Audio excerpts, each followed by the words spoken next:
110 years of Weinstein family history. This is the story of MECHIL and UDEL Weinstein and their children, Mollie, Perry, Faye, and Joe, and their descendants, and how they came to America.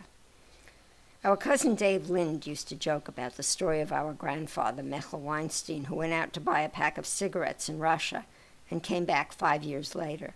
In truth, it wasn't a joke. It was probably nearer 4 years before he came back. Our grandfather MECHIL left again and was followed a year later by Perry, and a year after that he brought the rest of the family. It was almost 6 years until they were all together again in America. That's two. Yeah, I got it. This is the Weinstein's family history of coming to America, and it begins with MECHIL's first trip. He probably left Russia in July of 1903 in time to get to Bremen, Germany, to begin his first voyage to the United States on his departure date, August 1st. He sailed on a ship named the Bremen. He arrived in America at Ellis Island on August 12, 1903. The ship's manifest said he came in steerage class, the very lowest class. The steerage passengers were crowded by the hundreds in the holes below decks, given bunk beds really on top of each other in very harsh and dirty condition. The ship's manifest records grandfather's answers to the immigration agent's questionnaire. The questions and his answers were his name, Weinstein MECHIL, his ethnicity, Russian, Hebrew, the date of arrival, August 11th, 1903, his age on arrival, 35 years, gender, male, marital status, married, occupation, tailor, read and write, yes, nationality, Russia, race or people, Hebrew, name of ship of travel, Bremen, port of departure, Bremen, Germany. His last residence, Ledachov. His final destination, New York. Did he have a ticket to such final destination? Yes. By whom was passage paid? Himself. Is he in possession of $50? And if less, how much? 15. Whether before ever in the U.S.? No. Whether going to friend or family, and the address? He was going to 108 Delancey Street, New York. It is nice to know that MECHIL answered the question if he was ever in prison or almshouse or supported by charity with a no. And that he answered whether a polygamist also, no. And his conditions of health, mental and physical, good. Deformed or crippled, no. By the way, we can see that along with him on the manifest, there were two other men from his hometown, Ledachov, in the province of Podolsk, in what is now the Ukraine, Russia. The nearest big city is Kiev. The maps we have spell the name of the town differently, Ledachov, and it had different spellings on many documents. About 4,000 Jews lived there. There were many killings of Jews throughout the centuries, and in 1882, when MECHIL was about 12, Ledachov was again the scene of a notorious pogrom against the Jews. Ledachov was in the county of Podolsk, or Podolia, and it was the center of Pale of the Settlement, an area of Russia formerly part of Poland. Jews were not allowed to live or work outside of the Pale. Jews lived in this battleground area of Europe between Austria, Poland, and Russia for 300 years of continuous war and were constantly slaughtered by their neighbors. This little bit of history gives you an idea of the terrible times they lived in. The young couple, MECHIL, maybe 19, and UDEL, 18, were married in those troubled years, probably 1888, and Mollie was born in 1889. Imagine their lives as those in Fiddler on the Roof, but there was not much singing and dancing for them. Now we come to MECHIL's second trip. We don't know how long grandfather MECHIL stayed in New York or exactly when he returned to the family in Russia. There is no record of his return trip to Russia, but the manifest from his second trip to America makes it obvious he stayed in the U.S. until 1907 and then went back.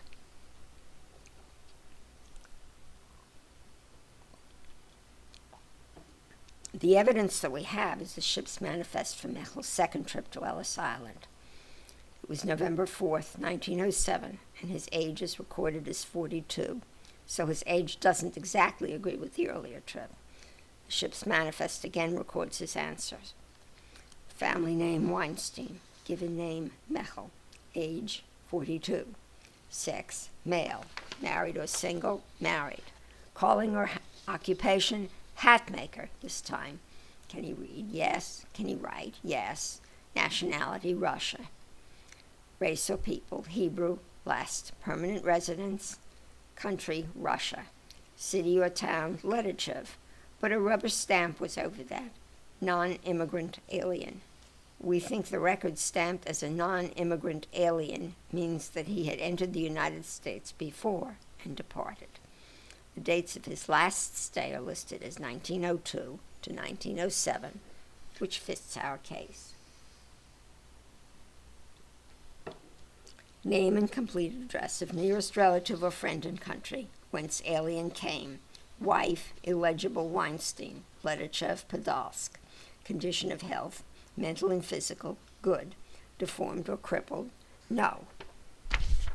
Here the questions are a little different in 1907. They ask height, 5 feet 8 inches, complexion, fair, color of hair, brown, color of eyes, blue. Marks of identification, none. Place of birth, country, Russia. City, Ledichev. Name and address of where he is going, 4850 White Street, New York. We have to guess that he spent those first 4 years in New York working and trying to save enough money to bring the family here. Remember, he had to send them enough money to live on and also support himself while he was here.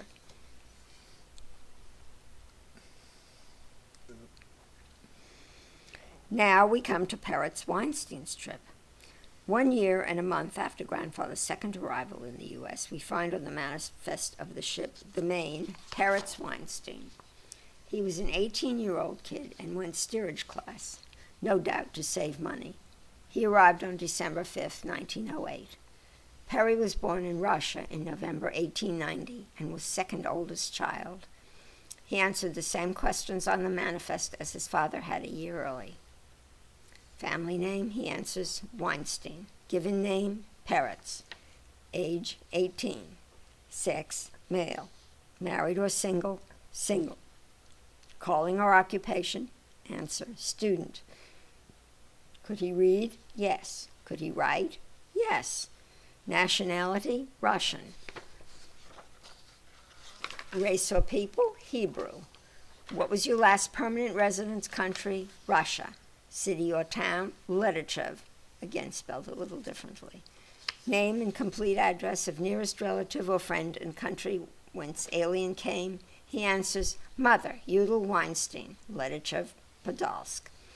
Final destination, there the immigration agent made an error and wrote ditto marks from the person above who was going to Providence, Rhode Island, instead of New York.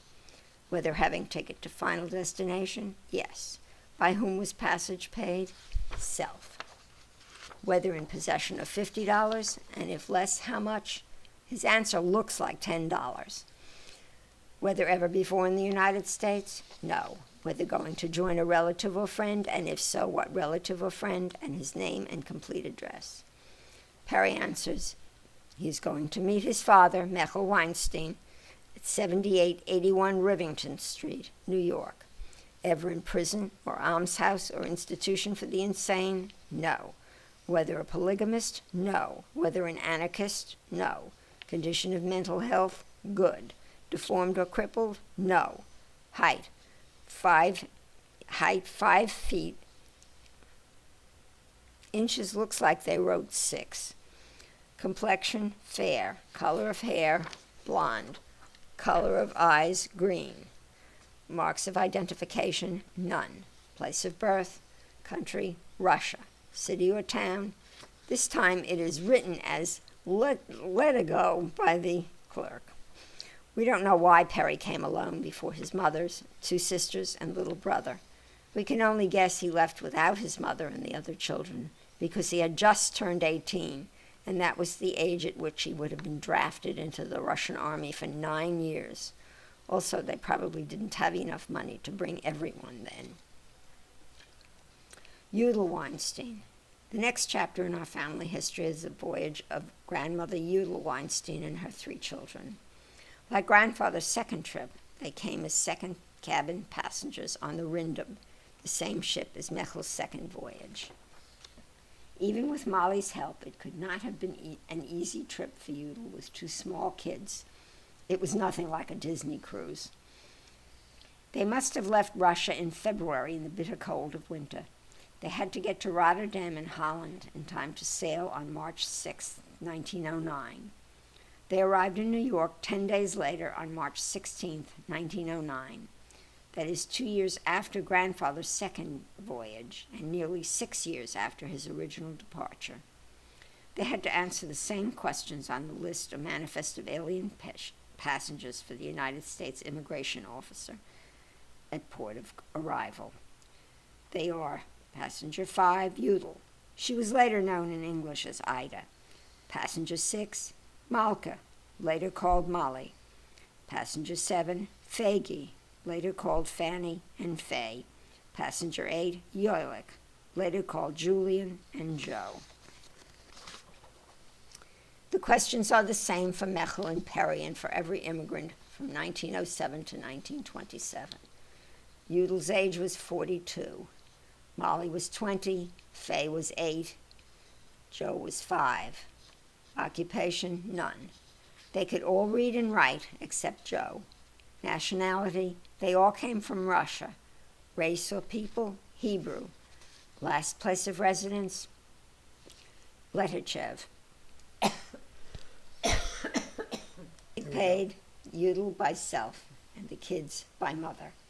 Going to join for UDEL, husband, MECHIL Weinstein, 7884 Rivington Street. Did she have $50? No. If not, how much did she have? $15. For the kids, joining father. Joining father. Okay. The immigration questions continue. Height, UDEL is 5 foot 4 inches. Her complexion is fair. Hair, brown for all. Eyes, brown for UDEL and blue for all the rest. Height for Mollie is 5 foot 5 inches. There's no height for Fay or Joe. And finally, where were they all born? In Letachev. This questionnaire tells us that MECHIL and UDEL were also born in Letachev. This probably means that none of them had ever been anywhere else in their lives. Remember, there were no airplanes, no cars or buses. There were trains, but not close by. Where could they go?